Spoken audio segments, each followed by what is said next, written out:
Greetings! I am Herbert Erpaderp, and today I'm going to build this Flames of War TOG II that I built a while ago. A link to that video should be visible on the screen now. The first step is to wash the model, though I didn't think to video that.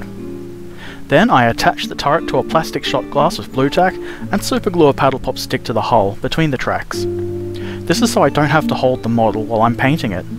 Choose places that won't be visible once the model is done to attach holding implements. Then I begin painting.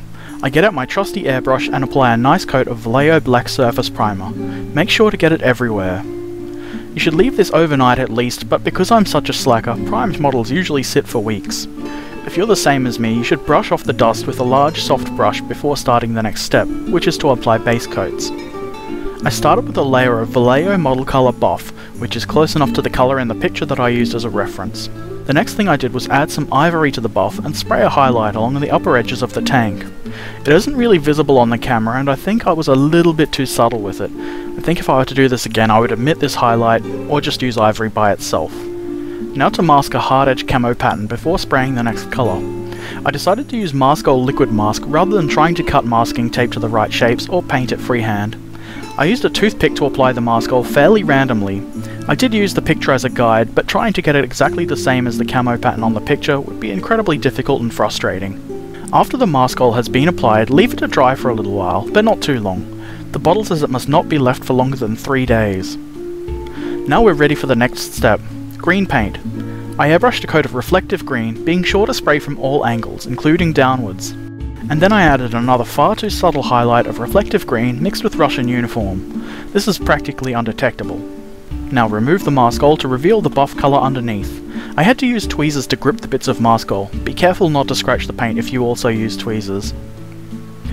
Using this method can leave some kind of flaky, weird edges, so I used a dry toothbrush to give the model a scrub and knock off any loose bits of paint.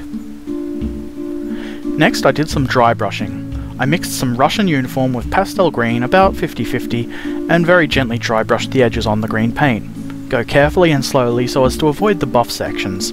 Hit any raised details. I did the same for the buff section using a 70-30 mix of Ivory and buff. The next part was a little bit time consuming. I used a fine brush to add small splashes of black to the camo scheme.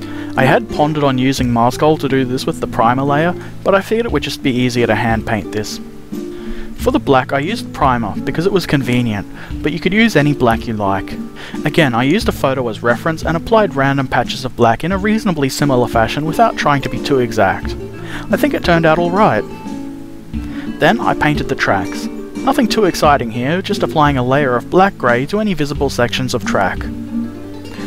Next I applied a wash of Army Painter Soft Tone, very heavily diluted with water.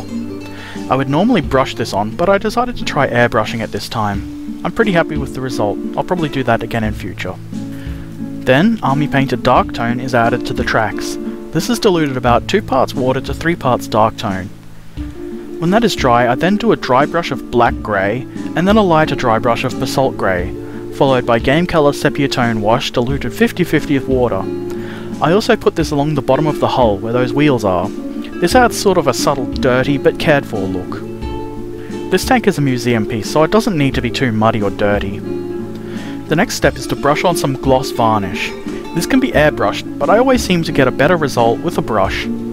This is mixed with a small amount of water, maybe a 30-70 mix. The coat of gloss varnish is to protect the paint beneath it and to simplify the next step, which is adding a wash of dark tone to all the lines and gaps on the tank.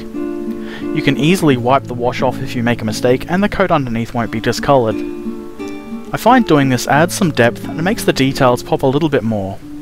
I follow this with some undiluted Secret Weapon heavy body black wash added to the vent on the rear, the holes in the front of the hull, and the gap around the side doors. Next comes a coat of matte varnish, which I sensibly forgot to record.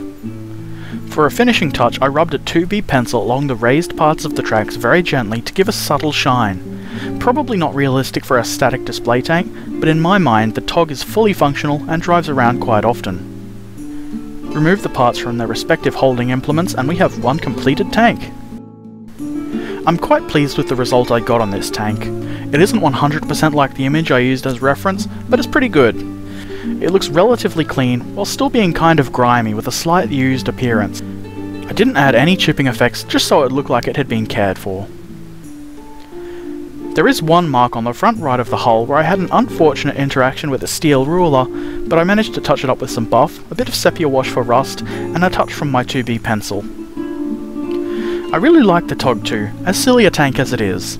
I rather hope to get to Bovington and visit it in the flesh one day, or steal as it were. Until then, I shall be playing it in World of Tanks and enjoying this model. The TOG II probably won't see any action in the British Army I'm starting to put together, but it's nice to have in my collection. It might be useful as an objective marker in games of Flames of War. I hope this video has been helpful in some way, or has given you the inspiration to paint your very own TOG II. I'll include a list of colours that I used in the description box below, though they are by no means the only colours that could be used. Thanks for watching. Farewell.